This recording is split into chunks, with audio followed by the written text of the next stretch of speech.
Cyclist 1222 here. I wanted to show you the modification I made to my Smith & Wesson large hunting knife, and I'll talk about the other thing in a minute, the thing that you're looking at. But anyways, real quick, I did a review on this Smith & Wesson large hunting knife, really a quality knife.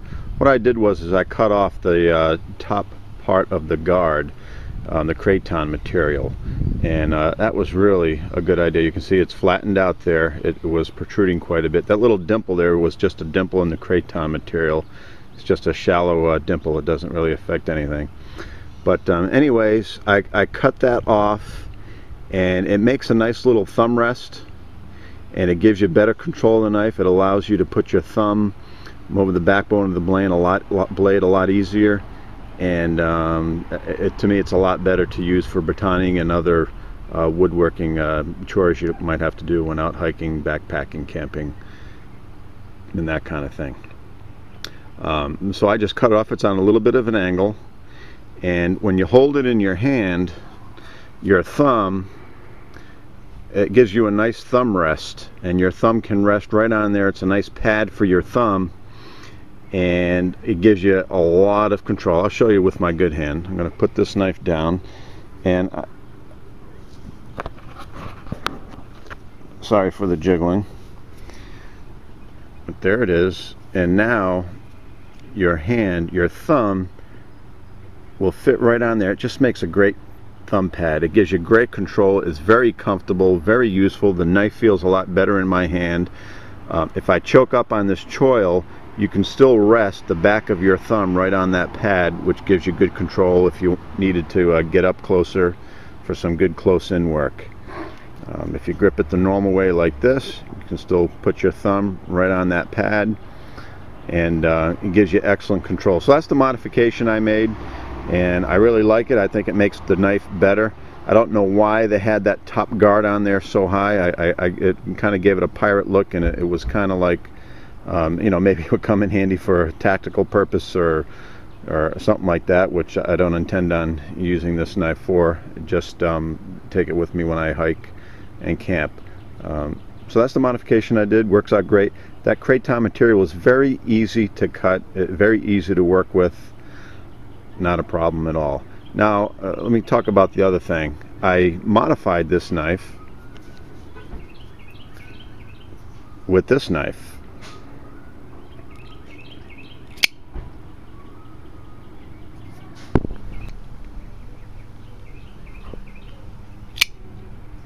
This is an Ozark Trail knife. Got it at Walmart at $8. This is a great knife. I'm going to do a review on this. Not sexy, not light, but it's a fantastic knife. And this is the knife that I modified my Smith & Wesson knife with. And I was working this knife back this way. I didn't have a lot of pressure on it. I was just finishing off the cutting off of it, coming back this way. And of course I was holding the Smith & Wesson knife with my left hand.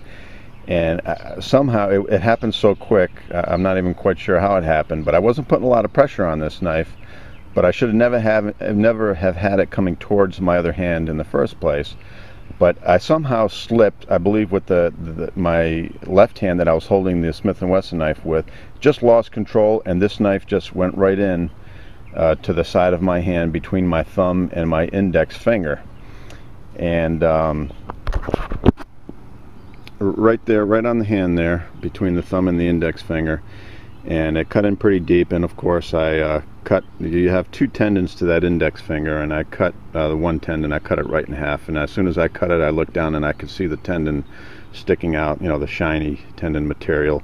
It was pretty gross, blood everywhere. I put these pants back on that I had on yesterday when I did it, and show you some blood spots.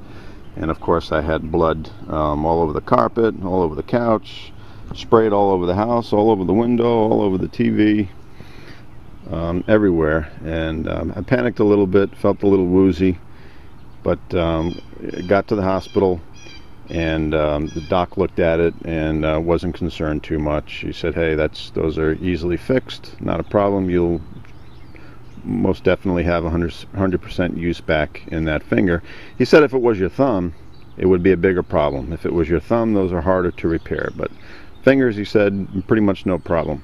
So today's Sunday. Tomorrow I'll go see the hand surgeon, and he'll they put some temporary stitches in there. He'll take them out, he'll open it up again, go in there and look at it, and I hope he'll be able to sew the tendon together at the same time and get it fixed up, and then go through the healing process. But lesson learned, handle knives properly. You never know. I don't care how easily you're working with them and how you think it's not going to happen. It happens quick. You lose control, and the next thing you know, something like this happens. It could have been worse. Thank God it wasn't. So lesson learned. Handle your knives correctly. This isn't a good thing, but thank goodness it's not serious, and it can be repaired quite easily. Okay, so this is Cyclist 1222 talking about the modification to my Smith & Wesson large hunting knife. Great done. I showed you my Ozark Trail folding knife from Walmart, $8. I'm going to do a review on this knife in the future, show you this. This is again another good product for very inexpensive at Walmart, very useful, really good knife here. So I'll show you that sometime in the future. Okay, Cyclist 1222, recovering from a knife wound, out.